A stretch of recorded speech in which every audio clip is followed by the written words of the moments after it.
ओम सजात्म स्वरूप परम गुरु शुद्ध चैतन्य स्वामिने नमः।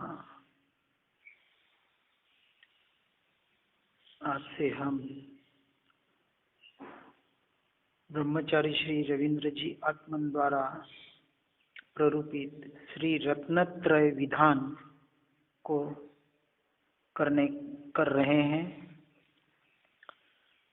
पूजन विधान यह भी प्रति श्रावक के अतिथि संविभाग शिक्षावत के अंतर्गत है और इसी में दान और वैयावृत्ति भी समाये हुए हैं।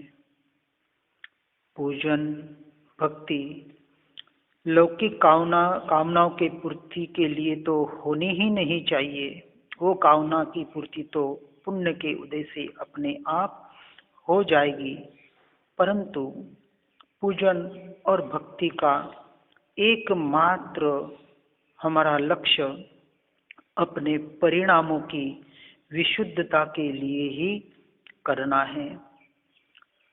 आराध्य के गुणों का चिंतन करते हुए सरसता पूर्वक गाते हुए भावों से भक्ति करते हुए पूजा में एकाग्रता का अभ्यास और उस पूजा के एकाग्रता के द्वारा, उन शब्दों के द्वारा, उन वचनों के द्वारा, अपने भाव मन के द्वारा अपने भावों की भाव भाषण करते हुए अपने स्वरूप स्थिरता का अभ्यास निरंतर इन पूजन और भक्ति के द्वारा हर जीव को, हर प्राणी को करना चाहिए और उन जैसी वितराग दशा प्राप्त करने की भावना भाने का निरंतर प्रयास करना चाहिए, भावना भानी चाहिए।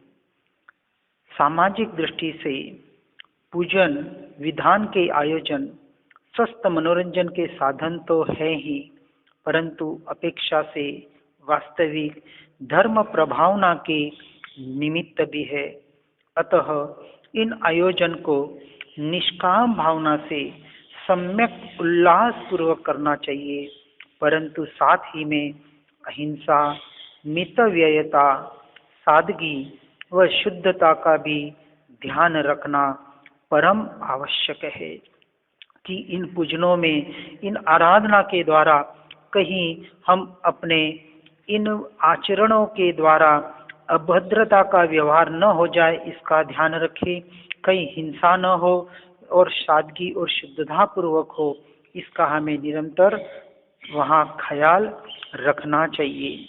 इसलिए सजावट के नाम पर भी अशुद्ध सामग्री का प्रयोग, विद्युत आदि का अपव्यय और मनोरंजन के लिए सिर्फ संगीत, पार्टियां, नृत्य, गानों की प्रधानता या जुलूस में अनावश्यक झांकियां यानी कि हाथी आदि का प्रदर्शन और साथ में अभक्ष्य एवं अमर्यादित भोजन इत्यादि का भी हमें ख्याल रखना चाहिए।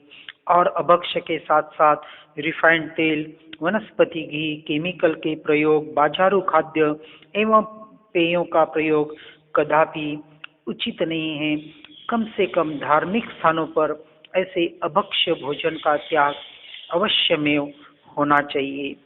इसलिए कहते हैं श्रावक वास्तविक तो सम्यक दर्शन के पहले श्रावक कहलाने का कोई अधिकारी नहीं होता है।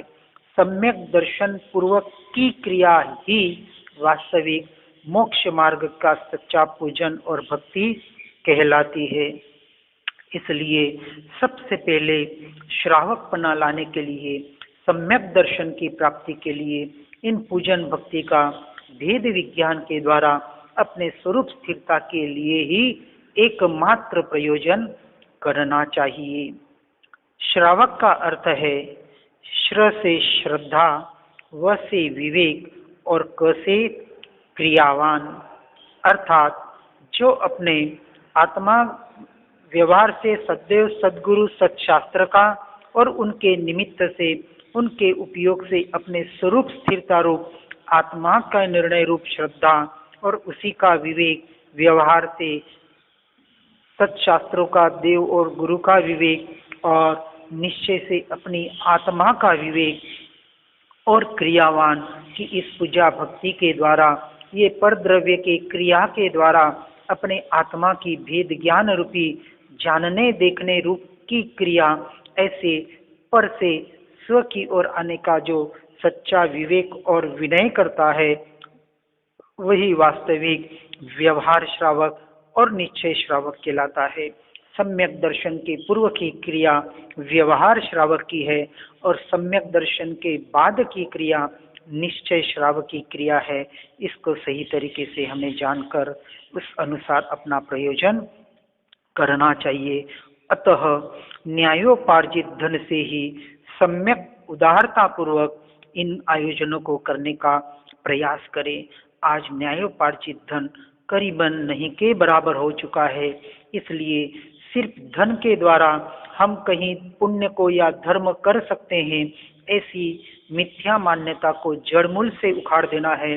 वास्तविक परमात्मा के पूजन और भक्ति के लिए अंश मात्र भी धन की आवश्यकता नहीं है, विशेषतः अपने भावों की ही आवश्यकता है। इसलिए पुण्य के उदय से न्यायोपार्जित तरीके से जो धन मिला हो, इसलिए पुण्य के इसमें ही जो हम व्यवहार से, जिसे हम एक नंबर का पैसा कहते हैं, वास्तविक पैसा धन कभी एक नंबर का होता ही नहीं है, क्योंकि वो भी पुद्गल का परिणमन मात्र है। और पुद्गल 2 नंबर का होने से एक नंबर का पैसा भी 2 नंबर का ही है। परंतु यदि पुण्य के उदय से मिल जाए तो उसका सदुपयोग करें और उसका लोभ हटाने के लिए वापस ज्यादा कमाने का प्रयास न करें। इसका धन व्यय करने वाले को विशेष ध्यान रख रहा है, परंतु धन की पूजन में आवश्यकता भक्ति में नहीं है।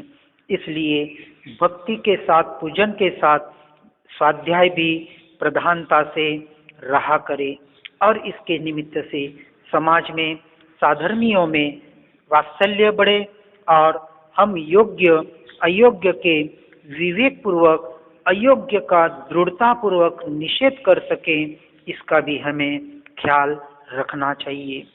दूसरों के सन्मुख कुछ आदर्श प्रस्तुत कर सके, ऐसा हमारा आचरण होना चाहिए।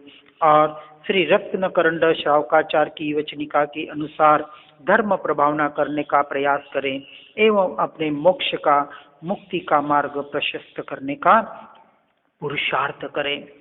हम इस रत्नत्रय विधान के द्वारा, रत्नत्रय अर्थात सम्यक दर्शन यानी श्रद्धान, सम्यक ज्ञान और सम्यक चारित्र की एकता रूप जो मुक्ति का मार्ग है, जो मोक्ष का मार्ग है, सम्यक दर्शन ज्ञान चारित्राणी मोक्ष मार्ग अर्थात जो शाश्वत सुखी होने का सच्चा परमार्थ उपाय है, उसको इस पूजन के द्वारा और पूजन के वाक्यों के भावों के द्वारा साथ साथ में अपना भाव भाषण करते हुए उसमें बाहर के पूजन के द्वारा, भक्ति के द्वारा अपने भीतर आत्मरमणता का निरंतर उपयोग में, ज्ञान स्वभाव में, ज्ञायक भाव में स्थिर करने का प्रयास करते रहें। यही हमारा वास्तविक यहाँ इस पूजन का सार है। और जब तक सम्यक दर्शन प्राप्त नहीं होता है, उस सम्यक्त्व बिना जीवन पुण्योदय जनित अनुकूलताओं में तृष्णा एवं उनके छूटने के भय आदि कषायों से निरंतर दुखी ही रहता है। इसलिए जब तक सम्यक दर्शन प्रकट नहीं होता है, तब तक बाहर के सुख में सुखी होने का और बाहर के दुख में दुखी होने का जो अनादि से जीव का संस्कार पड़ा हुआ है, अब वहां से हमें निरंतर हटने का प्रयास करते हुए पापोदय की प्रतिकूलताओं तो मोही के लिए दुख रूप है ही है, लेकिन अब हमें उन पापोदय की प्रतिकूलताओं में और पुण्योदय की अनुकूलताओं की तृष्णा में इन दोनों से हटकर, दोनों के ज्ञाता दृष्टा रहते हुए, वहां से अपने ज्ञान स्वभाव के ज्ञाता दृष्टा रहते हुए निरंतर अपने स्वरूप में, अपने स्वभाव में ही लीन होने का पुरुषार्थ करना चाहिए। हर जीव यही पुरुषार्थ करता रहे और इसी में निरंतर आगे बढ़ने का प्रयास करे। इसलिए अतः जीवन में वीतरागी यानी सद्देव, सतशास्त्र और सद्गुरु की सच्ची श्रद्धा पूर्वक प्रयोजनभूत तत्वों का निर्णय कर, यानी देवगुरु शास्त्र के माध्यम से अपनी आत्मा की, अपने स्वरूप का वास्तविक श्रद्धान पूर्वक उस तत्व का निर्णय करना चाहिए जो मैं हूँ, और जो मैं नहीं हूँ वहाँ से दृष्टि हटाकर स्व पर ऐसा भेद विज्ञान करते हुए निरंतर तत्व विचार द्वारा आत्मानुभव प्रकट करना चाहिए। तभी वास्तविक साधना का प्रारंभ होता है।